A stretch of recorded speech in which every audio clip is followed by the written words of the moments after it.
Alistar probably up there as well as far as at least popular picks goes, but we'll get into Champs League now. M3 over on the blue side for the first game, King over on the red. And players just get into the lobby. I'm curious to see where the teams want to go with their bans. And Siva, is she worth a ban? I guess we'll have to find out. There's been a lot of disagreement on what the pick ban strategy is between teams. Some teams 4-5 mid lane bans, some teams 4-5 jungle bans. There's not necessarily been any rhyme or rhythm. It hasn't just been Cacao's on the enemy team, ban out 3 junglers.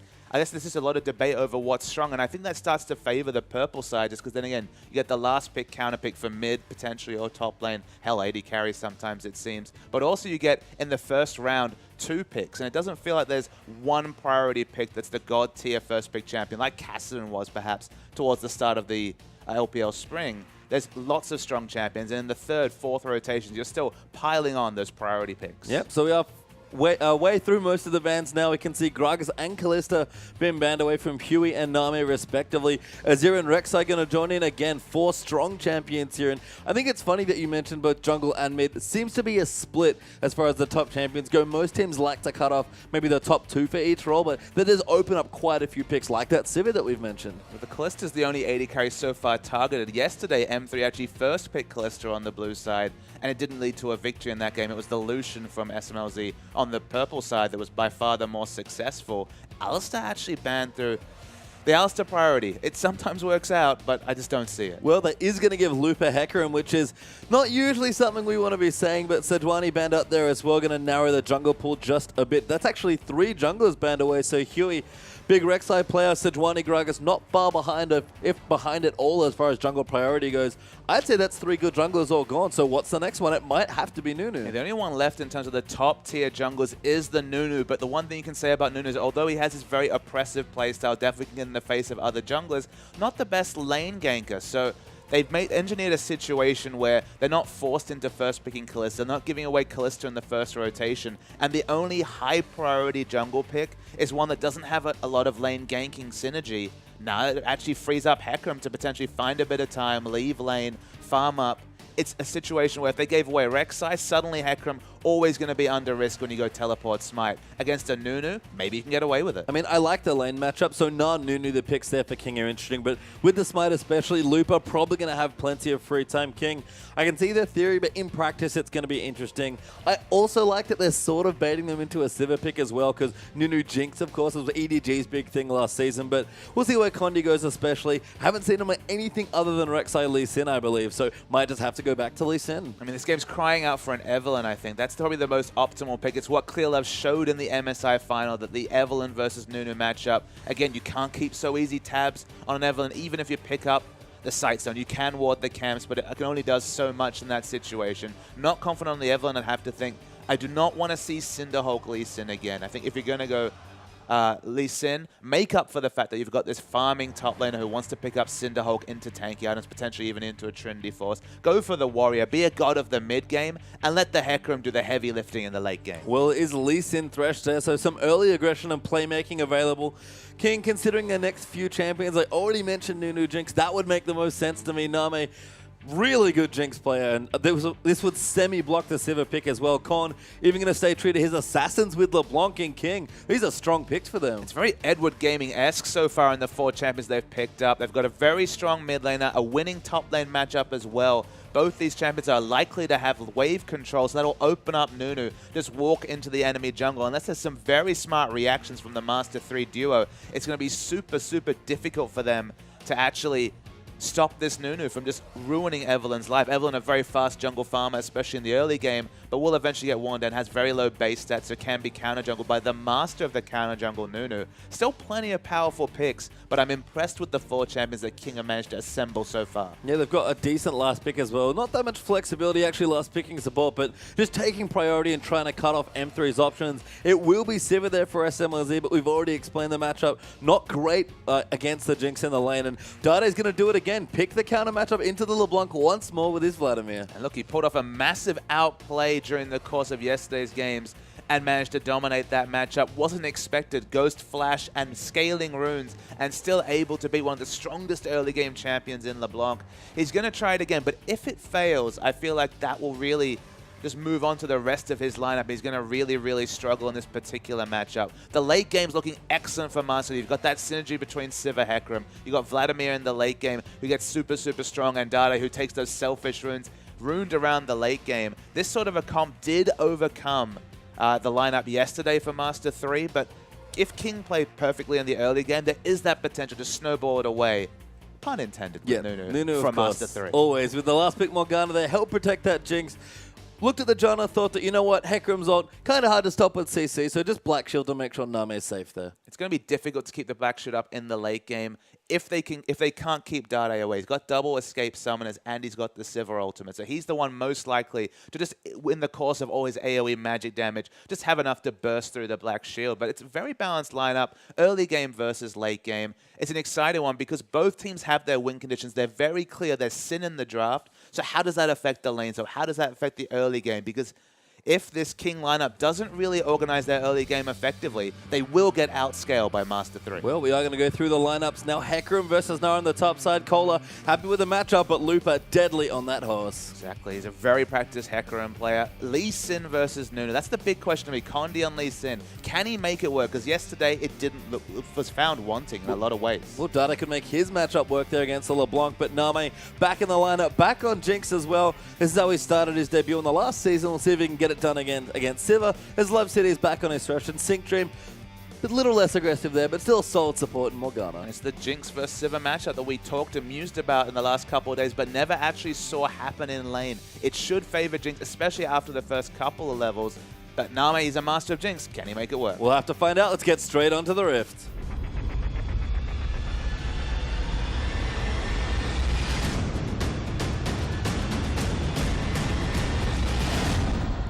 And welcome into our first game of the day here, week 1, day 3, excuse me. King versus Master 3 for our opening best of 2.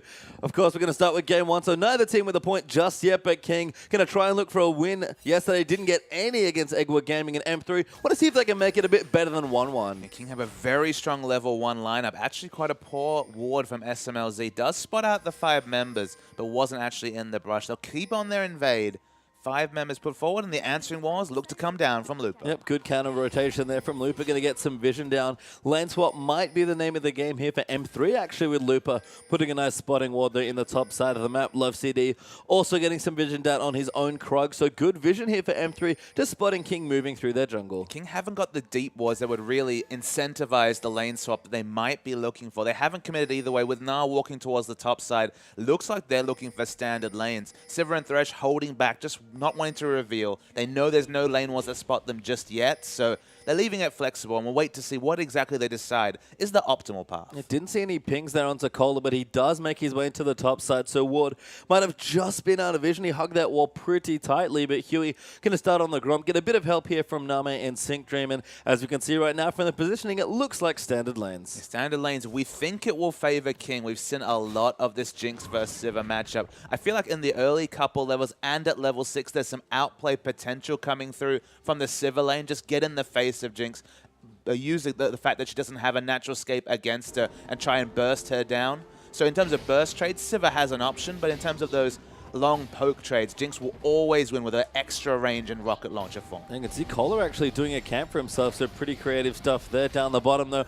Already having some poke being traded as they're going to trade blows back and forth. Lupa got the Gromp though, he's going to move back to the lane and Sync Dream getting aggressive. Love CD doesn't really want to be standing there. Early level 2, very well played by King. Nami going to go in, and that's first blood to Sync Dream as SMLZ going to get chased down as well, but that Gromp, they did get it. Very smart all in. I feel like Master 3 had to have the information to know that they entered lane late, they were low health. They must have known that it was inevitable that there would be a level 2 being pinged, but it's completely disrespected by Love CD. Gives away an early first blood. Crucially, doesn't go over to Nami, but still a big boon for the Jinx lane and what was always going to be a tough matchup for Siva. Yeah, one of the places where Siva can start to get control is the early stages of the lane with the Ricochet, with just some flat AD. When Jinx goes back, gets her first big item, usually a BF sword, then the struggles come, but that struggle is going to come much sooner here. Absolutely, and the Morgana's definitely feeling happy. Might even be able to go into the luxury upgrade of the GP10 item, because every time you put down that puddle, 30 gold instantly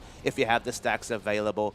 Probably just going to be a quick sidestone, but you know, you can dream, and Sync Dream does love to go for those more greedy choices. He does indeed. I mean, maybe as Zonya's he's thinking already, I can go the snowball at him and really get some initiations going, but Love CD will return a bit sheepishly to lane here, and Name already getting ahead. Good chompers actually to Zonu Mountain, just some poke with the rockets as well. People just disregard the fact that a lane like Jinx and Morgana, you throw down those chompers, if they arm, we're talking about 2.5 seconds plus of CC, what, at level 2? It's insane, and then you swap to the machine gun form. So much early damage, and Love CD found out just exactly what happens in those situations. I think it was World Elite's dual lane that were doing it last season with Jinx and Thresh, which is even more level 2 CC with the flay and the hook. And, you know, Sync Dream just with the binding there, maybe not quite as brutal as Thresh, but Love CD found out that it's more than enough CC to kill him. So we'll see how this lane goes in this situation. I have to think that if SMLZ is on the back foot at level 2, the same is going to be true level 3 through level 6. There never may be that all-in potential just because the first item timings will be that much better for King. And King should just really abuse this bottom lane matchup. We already mentioned the fact that they were probably going to win bottom lane. Korn is having a better time against Dade than Xiaohu did yesterday. Na will naturally win this top lane matchup, although Condi might have something to say about it. Try and make some pressure happen. Needs to hop away. Does find it. Meganar Form on the way, but not quite there. Kohler gets dove in, and Condi, beautiful Q, picks himself up a kill. Super smart to hold on to the Q till after the devastating charge caused a little mini stun at the end of the CC. Q comes out, first one comes down. The Looper fans seem very happy in the crowd. They should. I mean, Looper getting some gold for himself there with the assist. Heckram's a champion that does need to get his gold to get going, so any help is useful there in the lane. Is Huey setting off a nice early dragon here on Nunu. A point in all abilities, not quite the 2 points in consume, so will take slightly bit longer taking that dragon. Dade, this is what happens when you take those scaling runes. Nothing's changed for Dade. But Korn really abusing him more than Xiaohu was able to. Got a decent CS lead, starting to play aggressive as well. And Sync Dream's now going to rotate over. Name will come in as well. Kasui's like, yeah, couldn't really finish it on my own at level 3. We didn't actually notice, but Dade did go for a more conservative item choice. He started with the Doran Shield. Makes a lot of sense. You're going to take those auto attacks from LeBlanc, but importantly, single target spells like the Q, for example, 8 less damage adds up over the course of what's going to be a very trying lane for Dade. I mean, his starter boots yesterday might just be a respect thing here coming through for the laners, but Korn starting off on the better foot and Dade starting more defensively, so his counter pick from yesterday not quite working out just yet, but Vladimir, as always, will scale just brilliantly as the lane continues. I don't know about the use of the word counter pick in this particular situation. It's definitely his pick against LeBlanc. It's an optimistic one. He made it work once, and if he does it again, that might just be a Dade special. He was confident picking Yasuo and Zed into matchups that on paper looked terrible for those AD assassins. And if he can do the same things with Vladimir, who's much more in vogue than the two aforementioned champions, that's another boon for Dade. It is indeed. Here is Korn returns to lane, getting Athene's actually on the way, it looks like, with the Chalice starting things off. We noted this yesterday. No Morellonomicon sort of hurt Xiaohu in his lane yesterday against Dade's Vlad, but I like the choice here from Korn, just a bit more conservative. I mean, I can understand where you're coming from, but you just build so well if you're going for the Morellonomicon. 600 gold for the Forbidden Idol, 820 for the Fiendish Codex, and it works so well against Dade. You might think magic resist is necessary, but you don't build Athenes for magic resist. Only 25 magic resist coming through from that item. So going this more defensive choice, there's no other magic damage on the side of Master 3. Just get Merc Treads in this situation. You can just go for the more offensive snowball option and really cut down on the healing that Dade will be putting out, especially in the late game. I mean, to me, that just says that Korn might not feel confident, maybe with the jungle pressure not really being there, actually killing Dade, because one thing that Chalice does give you is more sustain and just more options as far as wave clear goes, which is why most LeBlanc started shifting away from Morellonomicon, especially after the changes. It's definitely a flexible option. Someone like Faker is definitely more a proponent of going for the Morellonomicon. If you're on the back foot, that's fine. Huey, though. Yeah, getting caught here by Condi. Going to follow through. Beautifully timed spells. Ult there from Looper as well. They're trying to gift the kill away, but Condi will claim his second. Master 3 with their strong lanes have actually been smart enough here. No, understanding that Looper is in a good position in top after the gank. The fact that Vlad was doing just fine. Whenever you go for those solo invade missions, you always hit threat of collapse, and the collapse was really strong for Master 3. Yeah, news not too bad here. Mid lane's going okay. Dade falling behind, but staying in it for now as he picks up levels. Revolver now as well with the Doran Shield to help him out. In fact, Condi might even look for a gank as well.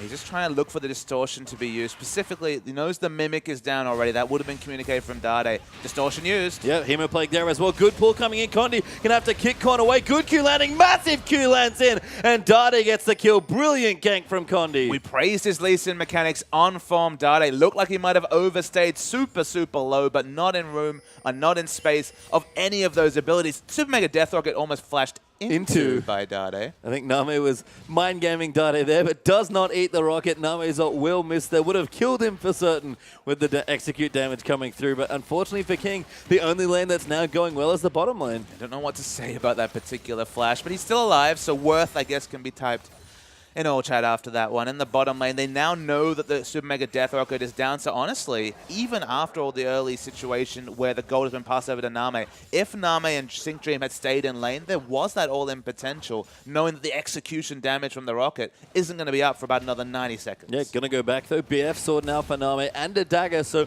probably looking for some early Berserker Grief. Saw a lot of this from him when he came back in the Spring Split. Korn will get the blue buff now as well. And again, King, a lot riding on this bottom lane now because they're already 1,000 gold behind. It might not seem like a crucial factor, but just seeing that rocket being down actually allowed SMLZ and Love City to get the first back. There hadn't been any shopping between the two, even with the first blood coming so much earlier in the game.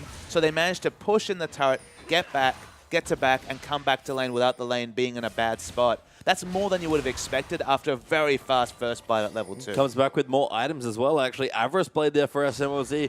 Going to be in a relatively comfortable landing phase from here on out. It's not happy, I guess, in the matchup, but if he can keep competitive, which he already has been, although Name and Sync Dream will return to the bottom side now, they keep the matchup here, don't lose too many CS, and all of a sudden they'll look just fine when that next big dragon fight rolls around. Well, staying competitive after the worst happens and you lose a kill in the first couple of minutes, again, is more than expected. So SMLZ will take it. He's picked for comp. Siva Hecarim in the late game. Siva Hecarim Vladimir even is just such a potent combo that's been on the winning side much, much more than it has on the losing.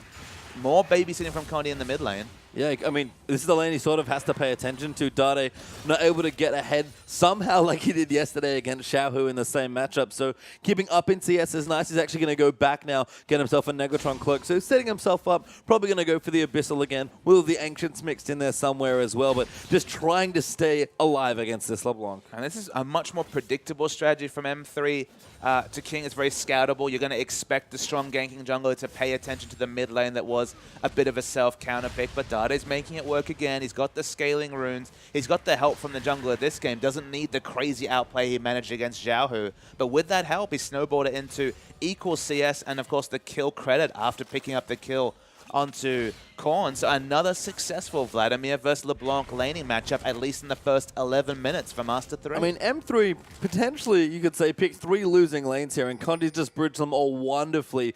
Hecarim's not that great against Nas. Siva's certainly not great against Jinx and Vlad.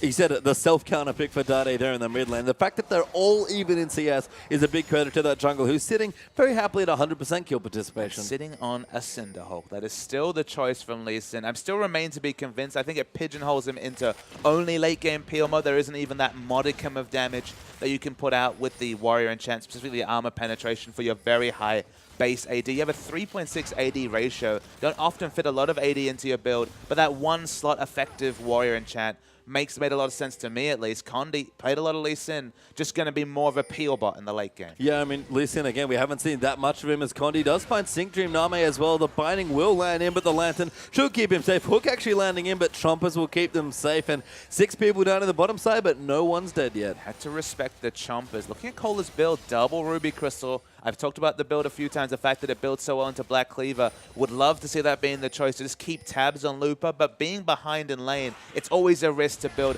a laning item when you're behind in lane, because that means that team fight's not even really an option, and there's always that potential that lane snowballs even further while you're trying to build the expensive Black Cleaver. Yeah, and Cola, does have some options. You mentioned yesterday that Black Cleaver, one of the nice things about the new item is that you can just build it out of almost anything with those 2 Ruby Crystals, but we'll see where Cola wants to go. His next shop's actually now, in the first part at least, it's a Giant's Belt. So Giant's Belt, another one of the options with the Ruby Crystal, so probably going to be more defensive. Maybe the Frozen Mallet will be the choice, but again, could be Frozen Mallet, could just be Giant's Belt into a Randuin's and then building the Spectre's Cowl. You never know with double Ruby Crystal, and that's why I think increasingly it will become the common first purchases for top lane. Oh, Love City actually in trouble. Damage coming through there for Name. Love City has to dodge the ulti there for Jinx. Condi in there as well, but SMLZ now tanking rockets. Good Q lands in for Condi, but doesn't follow through. Finds the ulti somehow, though, and gets the kill onto Thresh. Seems like poor communication between the bottom lane. Should have been some way to either flash forward or backwards by either Love City or SMLZ respectively to stop the splash range from being enough for a kill. Maybe just miscalculations, but another free kill over to King. I didn't quite catch it, but I wonder if SMLZ thought that Spell Shield would save him there, because I believe it does not in that situation. I think maybe the splash damage still applies. I'm not 100% clear on that interaction,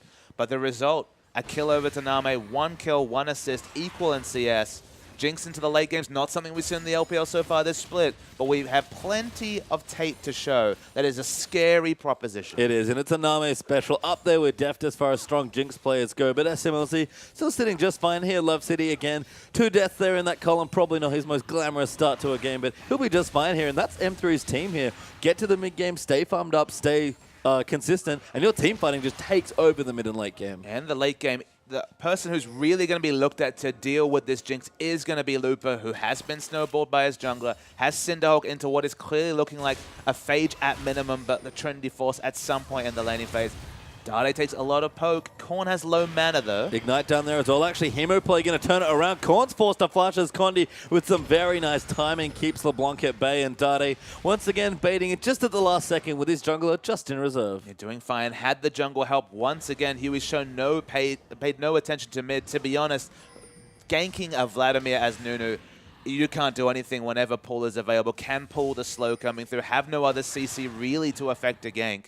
So Huey not being able to help mid, Condi's had free reign. And that's exactly what's happened. Relying on Korn's matchup worked for the first couple of levels, but Dade, especially now at level 10, going to take things over. Name, though, returns to the bottom side. Pickaxe done as well with that crit cloak, and the Berserker Groove's already completed, means that that tower just melted. Very close to finishing the Infinity Edge. A lot of pressure going to be on Looper. The only person to really be a diver on his team in the late game to deal with the Jinx has been empowered by 2 early kills in lane.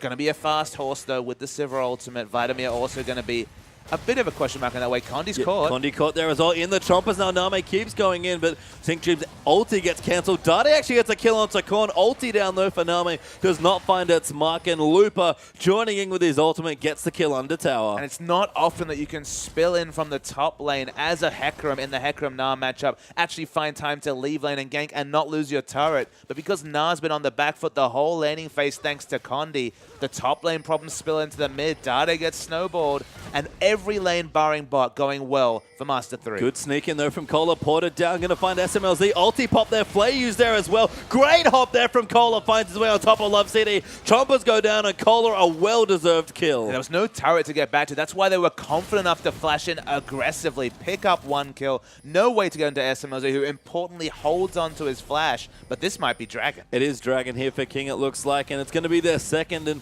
we look at the team comps, we see M3 and see just how strong it is in the late game, but an early-ish Dragon for King for the first, reasonably well timed for the second here, although waited a few more minutes in King. The win condition's pretty clear. Get Name up and take that 5th Dragon. Smart awareness to know that while Cola teleported in with no rage whatsoever on that Gnar bar, you might have thought, okay, this is not going to lead to anything. Because there was no turret to go back to and that it hit the first boomerang, they had enough consistent CC to pick up at least 1 kill, and they picked up an objective from it, so it's a good trade. The frozen mount's completed. We're going to see the replay in the mid lane. Looper gallops through, picks up the kill. Yeah, Dot even flashes forward for the transfusion just to ensure the kill. Takes the mid turret as well during the replay, and Dade, now level 11, has taken over another mid lane as Vladimir. Cola has this frozen mount, making Looper's life hell. Importantly, there's no cooldown left on the ultimate. Syncdream, though, may be caught by Condi. Good binding from Syncdream. Gonna keep himself safe, but Cola in the top side does get the kill onto Looper in Mega Gnar form, and the lanes are swapping back and forth. Yeah, well, he was actually proxy farming far too aggressive. The red buff goes down, and now you can't even enter lane if you're Looper against a frozen mallet red buff Gnar. I was worried about building for lane, but it paid off in the biggest way possible. Yeah, gets the item, immediately returns to lane and get a kill. Probably all he could ask for there from the item, as the tower in bot does go down as well there. M3 take it away, so 2-1 now in that objective. But behind in, Dragons are Master 3 and still need to scale just a bit more. I mean, scaling is the name of the game for both teams. Name's at a very good spot in this game. The comp is actually going to become completely Name-focused in the late game, because for Korn, as an assassin, you look down the roster, it's very difficult to kill anyone. Maybe Lee Sin is your easiest choice, with the spell shield often negating enough for the instant 100-0 burst coming through from LeBlanc to potentially kill SMLZ. Love CD also one of the more tastier options, the more consistent damage. In fact, the only true consistent damage is going to be Name. He's got the zone control coming through from Huey. He's got the Black Shield coming through from Morgana. It'll be hard to space fights, but if Name's free hitting, there's a real chance that King win a late game team fight. And look, if you describe to me, an immobile AD carry, very positioning focus, needs to play perfectly, that's the games that Name classically won back in 2014. I don't know if he's quite up to the task now in 2015, given they didn't get to play most of last season, but if anyone can do it, at least traditionally, it is going to be this player. Yeah, historically, absolutely. In 2015 form, we have to wait and see, and especially with a Hecarim who's free farmed. Okay, he's died once in lane, but will be moving towards a Frozen Heart and probably a Trinity Force at some point. It's one of the best ways to deal in the late game with a Jinx. They're 3 turrets to 2 down, so they're going to be able to start pushing in aggressive wards. If the flank comes onto this Jinx, doesn't matter what your mechanics are like, you will die to this horse. And Looper is fantastic when it comes to flanks as well. Has great teleport usage. You can look down, not quite with the home guard boots just yet, but Skirmisher, Saber, Cinder, Hogton, Phage, Merc Treads, and a Glacial Shroud mean that he's starting to get going on the Hecarim. I mean, there's no rush to get the home guard boots. We don't see any sort of flank wards put down from. In fact, good defensive vision coming through from King. Surprisingly defensive, actually, from both teams. They haven't really been looking for the aggressive wards. Now that the outer ring of turrets is down, maybe after the next dragon, the winning side will see fit to actually invade for vision. But for now, neutral vision about. Yeah, you can see another pink ward there, keeping M3's vision on their half of the map. Binding did land, but no kill pressure there. Dade returns to the mid lane. Abyssal Scepter has been completed for a short while. Sork Truce, and no one need to see Large Rod joining into the party with his revolver. Dade also starting to get powered up, and SMLZ, Infinity Edge, Avarice Blade, Berserker Greaves, M3. That time that King seemed to be on in this game is starting to tick forward. I wondered how he'd actually managed to afford the needlessly large rod. In this case, he hasn't gone for the Will of the Ancients. I don't know if that's going to prove to be the right decision. There's only a little bit of burst coming through from the King lineup. It's only coming through from the LeBlanc, so I thought maybe the sustained Spellvamp coming through might be the big winner, but it might just be a case of, okay, I'm feeling good in this lane. I don't need the Will of the Ancients for lane. I'll go for the more teamfight options, maybe even a Zhonya's very early, and still be super relevant with the Spellvamp. You can see those Tides of Blood stacked up there, just melting through the minion waves. Dade firmly sitting himself in this mid lane and challenging people to come and try and kill him. Even still has his tower up there as well, so he is sitting in Dade's happy place. Abyssal Scepter is actually very necessary in terms of wave clear for Vladimir. Back when it had higher base damage, you didn't need to actually pick up the Abyssal Scepter to hoover down waves. But now the only way that you can reliably instant clear the backline is to pick up the Abyssal Scepter. Of course, the 20 magic resistance debuff works on the lane minions, and as you can see, one Tides of Blood, the whole minion wave, barring a couple of autos onto the melee range minions, dies instantly. Yeah, Dade, a real nuisance here, actually. Now clearing out some pink wards as well, starting to push vision further and further forward, at least in the mid lane, even as a lane ward there as well. So very well protected is Dade, Name, and Sync Dream just looking for farm around the map. And down the bottom, Kohler doing the same, but SMLZ, he's there to match that big stack of minions charging towards him. And Korn has taken a leaf from Faker's playbook. Second item, Void Staff. In this particular situation where there's going to be a very big stack of magic resistance down onto the Vladimir, it gives some kill pressure onto the Vladimir. Doesn't really help with wave clear because, of course, you don't have the AP values to mimic Distort, but it still gives you burst potential. And LeBlanc, her first job, her first role is always burst. Yeah, I think King realized that they need to win the next big fight that's coming up here at Dragon, so optimize for the team fights. Kohler's gotten tanky, although maybe wants a bit more health. Got that one Ruby Crystal there still. Void Stuff done. Phantom Dancer on the way. Mikhail's just finished there for Sync Dream. A lot of good tools here for King to fight, but they do need to secure this third Dragon. M3 able crucially to steal away the blue buff. Now SMLZ has it. Wave clear on command is what Sivir gets naturally. That much easier when you can even disregard your mana bar. In terms of control, they haven't quite got the deep wards down to Master 3, but every other way, they're set up to finally pick up their first dragon. And Kohler, unfortunately, just hit Mega now. Might be waiting to teleport in here, but Huey going to get grabbed. Black Shield keeps him safe, though, so smart clearing, but now we'll go back into mini form for this next dragon fight, and a tired Nara is not what you want in this situation. Lupa's not even looking for the home guard initiate. It's gone for the second part of the Trinity Force, which will be completed far earlier. Nara needs to wait to pick up any rage. We'll teleport anyway. He's coming. I think he's still tired. We're going to start building up rage relatively soon. Huey just fancies the 50-50. Doesn't get it. Sivir takes it away, but Dade dives in for a team fight. Huey pops his ulti to zone them away, but Hemoplague does massive damage. Lupa diving into the backside, and it's carnage now as Lupa gets a double. Cola tries to run away, but it's going to get taken out by Condi. Name can't do anything with 4 people chasing him, and 4 kills, including a triple for Hecarim. M3 completely steamroll that fight. Super hard for King to reach their win conditions when Korn is out of position and when the front line dies so fast that it doesn't matter if they have abilities to peel for Jinx if they're dead. Jinx dies last. It's still completely disregarded. And speaking of disregard, they're tanking up this inner turret, and they're going to be able to put up so much aggressive vision, and with the dragon secured, off a critical strike. Yeah, that's gone there, is that poor turret. So 4-2 now in turrets. The middle turret still standing there for Dade as Condi going to help clean out some of the waves here as well. Trinity Force is done for Lupa, so Name's life got even harder. A death cap done for Dade as well. And let's see this last fight. So Crit actually steals away the dragon. You can see Huey's trying to zone out and provide, but Name has not got any auto attacks off yet. And finally, the very late onslaught attack comes in. One member dies instantly. Name has no one peeling from him because everyone is super squishy.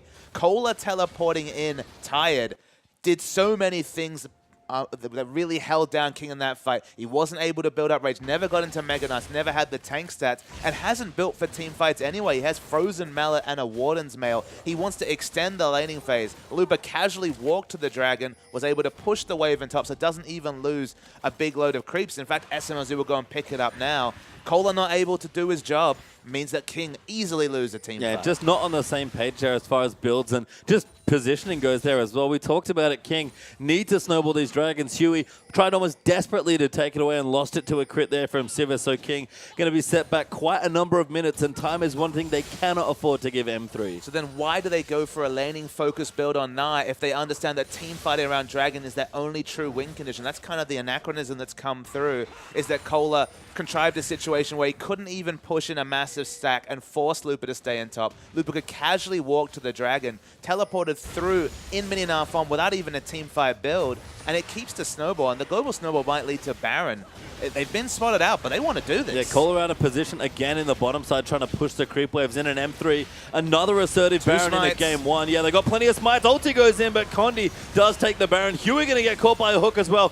Activates his ulti and gets flayed out of it instantly. Condi looks for another, does not land, but King lose the Baron and a free kill. M3 in complete control. Cola has been the source of much of the issues. No teleport. It was spotted out by the lane wards. He must have known that there was aggressive wards on that side of the map. They'd just taken 2 turrets in that area, but just casually picking up jungle farm is going to be punished by Baron, a kill, and multiple turrets. You can see Lupa gets credit for that turret. 5-2 now in the turret score. Baron up minions, also contributing quite a lot to this push, and Love City fancies himself some poke. Korn dives in for a little bit of poke damage when Dade just pulls through the rest of the turret damage. Takes the lantern while in the pool. That's a cute interaction. And King stop the onslaught for now, but M3, they're just going to keep pushing after the shopping trip. Yeah, the minion waves are pushing, but honestly, that buys time for M3 to use the Baron buff recall, get back, build some new items. They're getting stronger and stronger. 2,500 is a gold lead in the top lane. Almost 2,500 between the AD carries as well, so multiple lanes looking good for Master 3. After a horror early learning phase, you have to remember, for SMLZ.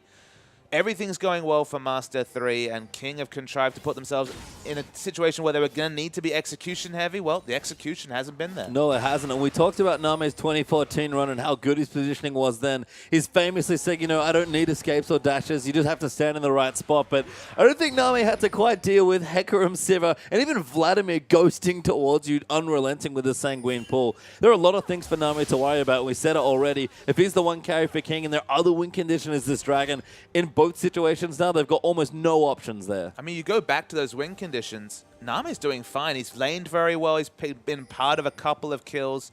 Has 3 out of 4 kill participation. He's hit his item timings very well. He's fallen behind in CS, but that's just because they've had no map pressure after losing the other lanes. Name's done his job. It's just, there's no point. It doesn't matter how many items Name picks up when his tank line dies instantly, when the warding can be so aggressive for flank wards from Master 3 after taking down these turrets. He's on a champion like Jinx, who, as you mentioned, doesn't have many options against the likes of a late-game top lane Hecarim that has so much more gold income than the Hecarims of 2014.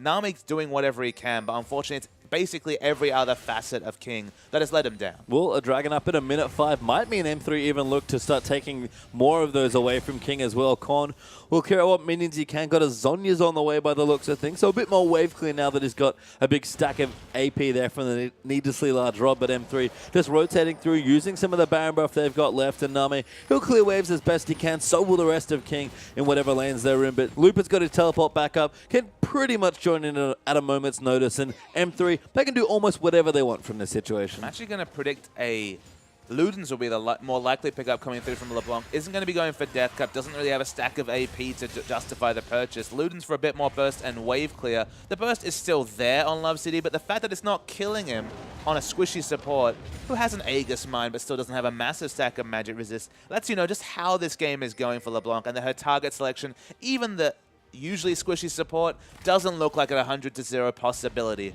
for Korn. No, it's there in the gold lead as well, to be honest. 10,000 gold already for M3 from all the snowballing they've been doing in the last 10 minutes or so. Dragon is back up, and M3 will take it on cooldown because, again, King pretty much stuck defending their base turrets at this point. And that's the thing. If Dragon is your main win condition and maybe team fighting, wow. Nami continues to cover himself in selfish glory, picking up a third Dragon to give a whimper of hope that a 40-minute fifth Dragon might be there for King.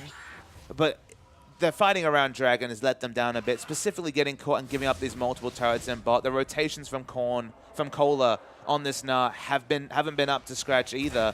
The items keep piling in. Okay, the Dragon is a glimmer of hope for King, but it's just going to be a fast-fading glimmer, I have to assume. It's just great to me that that's two different 80 carry steals of Dragons to take them away. That one was global with the Jinx ultimate. So SMLZ, if he hadn't crit that last Dragon, King might feel a bit better about having a fourth Dragon at this stage, but I agree. It's just a lot they have to worry about here in M3.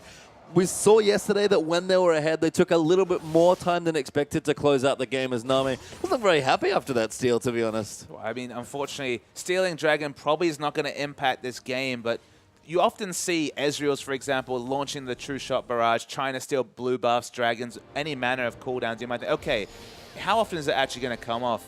You have to then return to the fact that the opportunity cost is slow. Nami knows that he will have the rocket up before the next fight. He has it up already. And if you do steal away an objective, great, you get something bonus. If you don't, you're probably going to be in the same stead afterwards. The Nami fan feeling a bit empowered, but probably not so much for the King fortune. Well, King have a lot of work to do here, unfortunately, as Dade moves into the lane as well. Level 16 now on his Vladimir, with his Will of the Ancients, has been completed there as well. QSS and the Last Whisper for SMLZ, Frozen Heart, Trinity for Spectres, Cal for Lupa, Randu and Zoman for Condi. Yeah, everything's going bad for King. And the items are in position. The Baron buff's worn off, but we'll be up in a minute 30, and King haven't been on that side of the map to even hope to contest vision in the area. It's going to take a really poor dive, or Lupa just not being on the same wavelength as his teammates for them to lose a fight. The dive is a real possibility. Remember, they have good turret damage, but not a lot of range.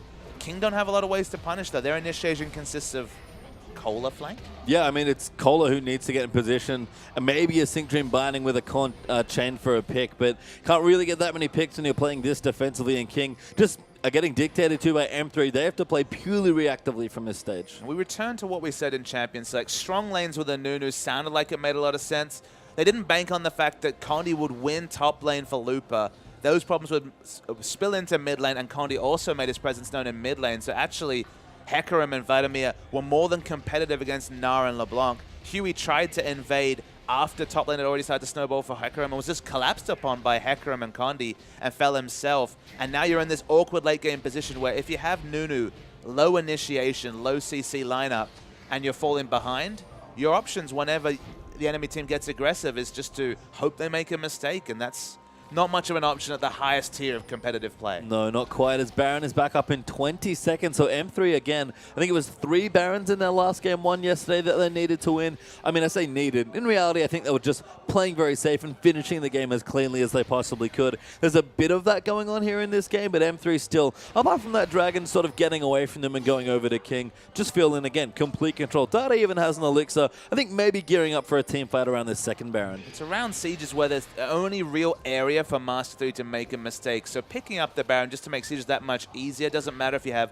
a 500 range 80 carry when you have a Siege minion, Siege tank just smashing down at range onto the inhibitor turret. Taking inhibitor is not a trivial task for this lineup. Melee champion, a Vladimir Siva combo that does okay damage but doesn't have the range. So Baron is probably the smartest course. The first one got them a lot of advantages. The second one should secure them the win.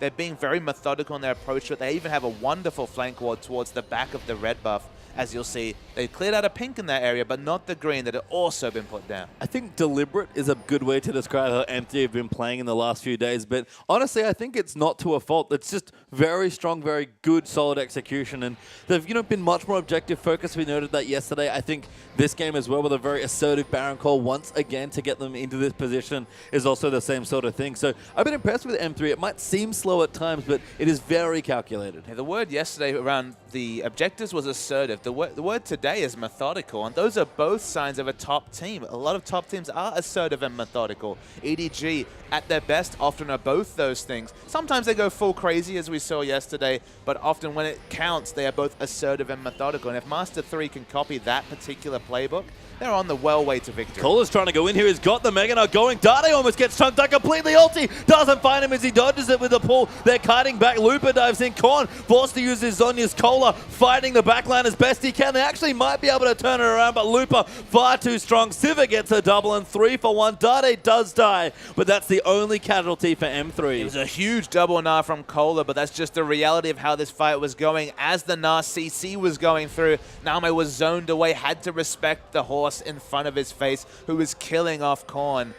In a more close game, that would have been a one-team fight for King, but with the deficit, even Name free hitting for most of the fight didn't matter. So Dade was caught out to start off with a wonderful binding. Chose not to use his pull during any of this duration. Was only CC towards the end. Finally uses it after the flash. The re-engage happens onto Name. Lupa has to change target. It's a wonderful double Gnar. Couple of crits come through, but not enough damage. Name caught out of position, though, for some reason. I think he was trying to steal Baron in the picture-in-picture, but instead just gets killed for almost no reason. Yeah, out of context there, was following the replay. Don't know why he was caught in between the two mid lane double turrets, but I'll just have to use your reasoning that he was going for a very optimistic Baron steal. Hanging around there with Sync Dream, maybe not the best idea. Dragon is back as well, so not even... is going to be back in time, maybe to try and steal it with his ultimate, but 20 seconds isn't the longest death timer. Will be back in time, maybe, to challenge this Baron, but M3 have already moved in. Huey does throw a ward down and a big stack in the bottom lane, giving King at least some room in the game. Yeah, the previous King lineup was woefully poor at side wave control. It's very good side wave control coming through from King. If they steal the Baron... Gonna go in there. Nunu does get it. Huey manages to steal the Baron, channels his ulti, but goes down, but... King, they're keeping themselves in this game with a series of back-to-back steals. They're stealing the Baron. If they can just keep Master 3 interested, those minions are going to do a lot of work in the bottom lane. M3 are going to turn their attention over to a second Dragon. Again, not much of a consolation prize. King are not out of this game. It's still so much work to do, but stealing that Baron and their side wave control. Look at the top wave as well. Massive wave stack. Name's ulti is already there. Love City this time moves in to block it, and they will get their second Dragon. Fool me once, Name, but not again. And 13,000 gold behind, King still managed to keep themselves in the game. Yeah, all through objective shenanigans. First, very optimistic steal from Name into another optimistic steal with the flash from Nunu onto the Baron. This is the minion wave I was talking about just a second ago. Top wave prepped well. Suddenly Korn rotates in mid. He's only a LeBlanc but has the Baron buff minions. M3 want to fight. Dade getting zoned out. Popped his Ghost already. Lupa going off there. The Sivarolt's popped as well. Huey is back around, but Synctree might be the next target. Snowball comes in. Cola building up rage. He wants to go aggressive. Fancies himself an initiation. Is he going to dive in? Does go into Mega Nut. Wallops onto Lupa, but has to back away, and King needs to kite it out. M3, all they have to do is wait out the rage bar. And King want to keep them interested because you can see on your mini-map those minion waves continue to push well for King. I didn't think minion wave control would be a factor. It should have been just basically a free Baron for Master 3, but they didn't ward smartly around the back. They went for what was going to be not even a 50-50. You have to think it's a 66-33, given they have two smites themselves. So definitely some shenanigans. They're missing out on that Baron. The siege continues in mid. Only the siege minion really able to do damage. Yeah, Korn coming in. Good poke onto Dade, actually does decent damage. Does pay for it though. Takes quite a lot from Dade's Qs there as well. And the siege minion finally getting felled by SMLZ means that King still don't have this outer mid lane turret. Might be a little too much to try and pick it up at this stage. LeBlanc had time to home guard back to the engage. very, very low with this full minion wave, and Nami walking in far more aggressively. They'll get at least the mid lane turret, finally breaking the outer ring. I mean, they need some space, and that's good space move there. Dade forced to pull there. Nami used his ulti. Great timing. Picks up Dade, and King still on the warpath. Dade had flash, wasn't able to use it, used the pull, but it was the same interaction with the spell shield splash damage applying on. They're going to keep pushing. Yeah, they are going in there. Nami, some good timing, and they keep pushing. Jinx, so good at snowballing turrets when you have a man advantage, and this inhib is going down. King are the first team to break the base, and in fact, they've caught Condi. They're going in. He's ignited Huey. Little too deep. They're going to get the first kill. They'll get in and get a reset, but SMLZ starting to go down in there as well. They take the inhib. King get away. Huey the only casualty, and King still 10,000 gold behind, stay in the game. It is insane that a team that was around 13 to 14,000 gold behind is the first team to break the base. Master 3 were playing methodical. Sometimes if you're going to play that methodical style, the chaos that was caused by the flash Baron steal from King and the minion wave they prepped earlier has got them back in this game, and they're still looking on even footing, 10,000 gold behind. And some strong late game shot calling by King is keeping them here. They did, I think, maybe in some instances need to get a bit lucky and maneuver to this spot, but every opportunity they've been gifted back, they've used wonderfully. And it's scary to think that a team that's behind can play this well, because I don't know what they look like when ahead. Well, that's why I was talking about the fact, as they stole Baron, that if they stole Baron, having that minion wave prepped as well meant they would have two factors. They'd have something that Master 3 couldn't react to, and they'd have the real big buff to deny Master 3 their easy or inevitable inhibitor and probably eventual Nexus taking. It required, again, a crapshoot to actually pick up the buff. But if you prep those ways, if you give yourself the best chance that if that very unlikely factor comes through, you set yourself up to actually win if you get that big what if. It's the old adage in gaming, always play to win, don't play to not lose here, and that's what King have done in this game. To be fair, still have a lot of work to do here in this game. Nami, 4 items now, Con moving up to 4 himself, Cola getting much tankier, but M3 still with a big gold advantage translating into nice big items. SMLZ is fully stacked. Dade moving towards, I think, a much needed Zhonya's at this stage. And honestly, at this point, now that you have 4 AD items onto Nami, you need Cola and Huey to get gold to become strong. They need to be an unkillable front line. The Frozen Mallet not going to do a lot of work in that regard, just the flat health coming through. Randuin's Banshee and now a Chain Vest. That's the start of a very tanky Cola. If they can maybe delay the next fight till Cola has his Thorn Mail, which you have to imagine is going to be the eventual pickup for this Chain Vest, maybe that will finally be enough time and space for Nami to put his 4 items and now a QSS to use to carry his team. Good QSS there as well, only just noticed that. So King don't even have to fight for this next dragon. That's the nice thing. They can give it up if they want. Maybe even just trade for Baron Vision, which will be back in a minute 55.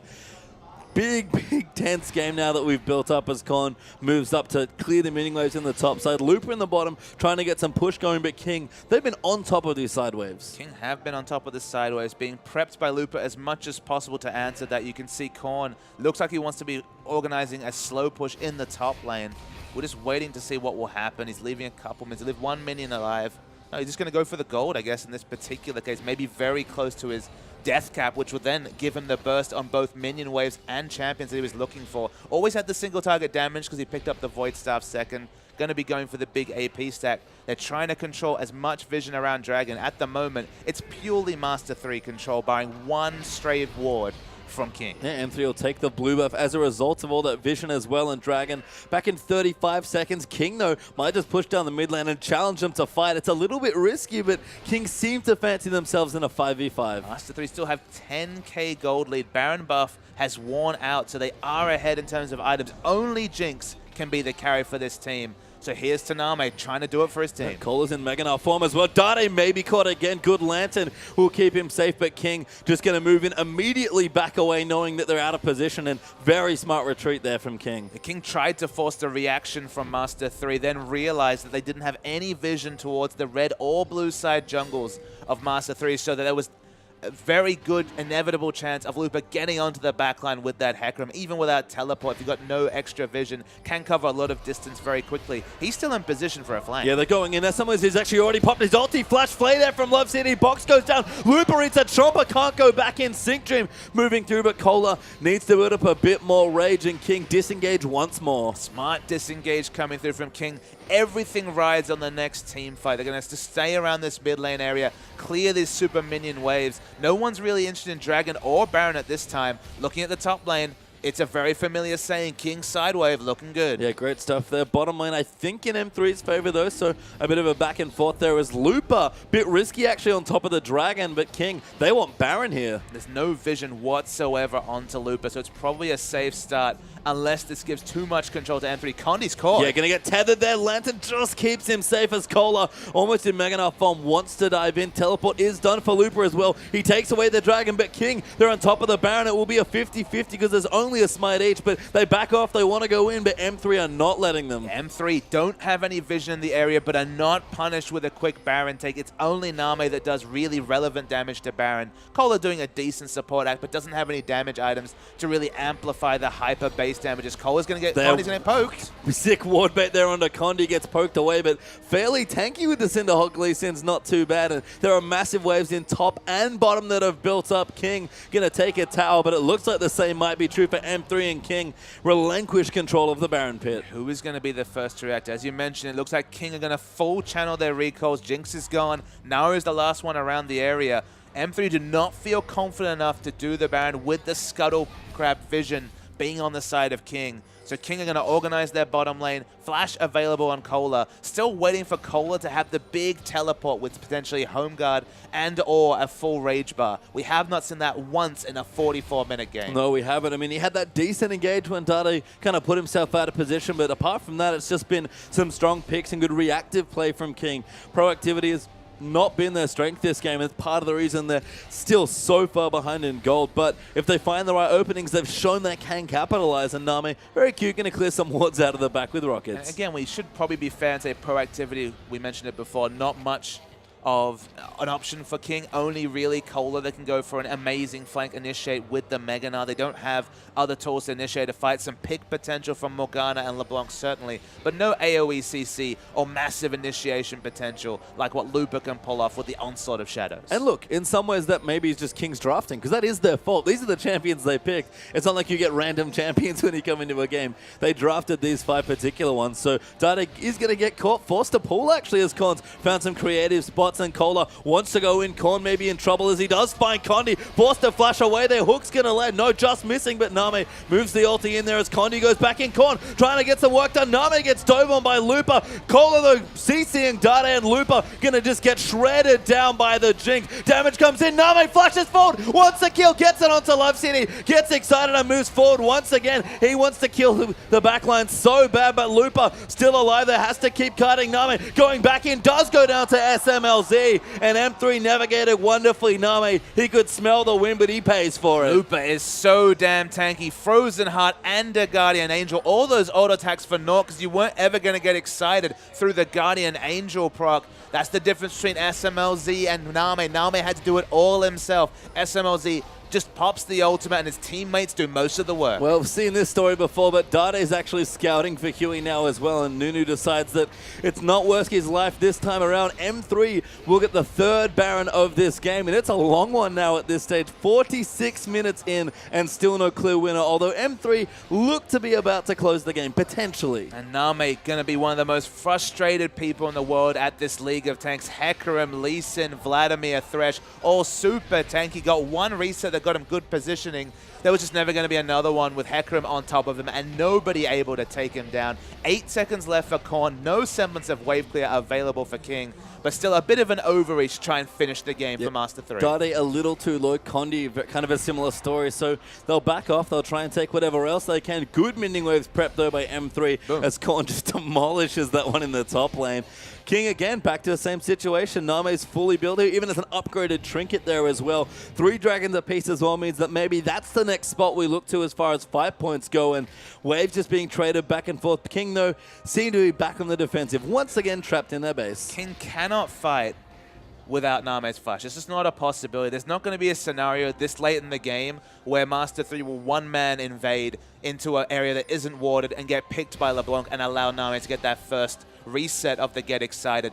Very much need Name to have the flash available, but that's what, 2.5 minutes away from coming off cooldown. Doesn't have any boots upgrade at the moment. Still probably going to be home guards when he actually gets the option. Master 3 just need to run at Jinx, and one of their members should get on top of her and kill her. And we've already noted it's just threat after threat after threat. Even SMLZ with the spell shield can do decent work, and there's plenty of damage and lifesteal to stay alive. You saw that last fight, Name almost desperately flashed forward to try and get the kill, because that probably would have been the team fight win, but didn't have enough damage, is now fully stacked. Maybe that play works again, but King, again, gonna have to let M3 just do whatever they want at this stage. Dragon, maybe they can contest for it, but they got to think about it soon. It's back up in a minute 5. And maybe the double Cinderhulk meta is one of the reasons why Jinx is starting to fall out of favor. It was during the IWCI that we cast Space Town that we know that Udia, a very strong pick against Jinx, because can run up to her, stun her, and just be so damn tanky between health stacking and the turtle shield that the reset of the Get Excited or just the passive proc coming through never happened.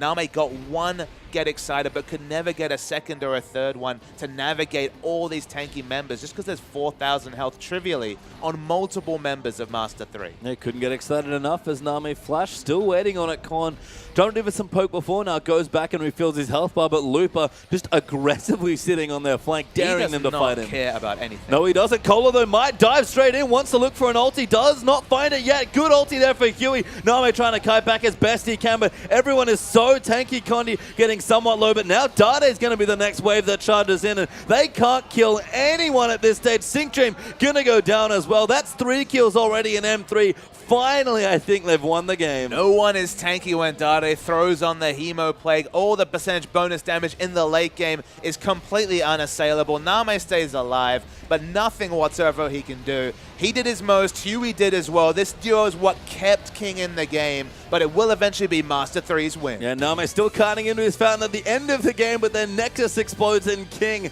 their 3rd straight loss in their first 2 days, and M3 little bit shaky on the endgame execution there. I think it's not just a careful thing anymore, maybe a little careless as well. It was chaos, though, in a lot of ways. When we're talking about a Flash Baron steal and a very optimistic Rocket steal of objectives really being the only undoing of a Master 3 methodical performance. And you can see how frustrated Name is. With his champion, he could do a lot of carrying, but in the late game, the team fights, Hecarim and friends were just too strong and too tanky for Name to ever get the reset. Needed some help from someone. And Cola in particular, I think, had quite an underwhelming game here. We never remarked on a teleport flank. He was out of position for 2 of the big objective players in the early game. And the Narpic in general just didn't really grant this team anything. And again, Name is a player that's used to, 1v5 carrying with a late game carry. But if this meta isn't healthy for him as far as that playstyle goes, then if they're a team built around Name, they're going to start struggling in this season. You're looking for late game damage. You don't get much more than Jinx. Vayne wouldn't have made any difference in that series as well.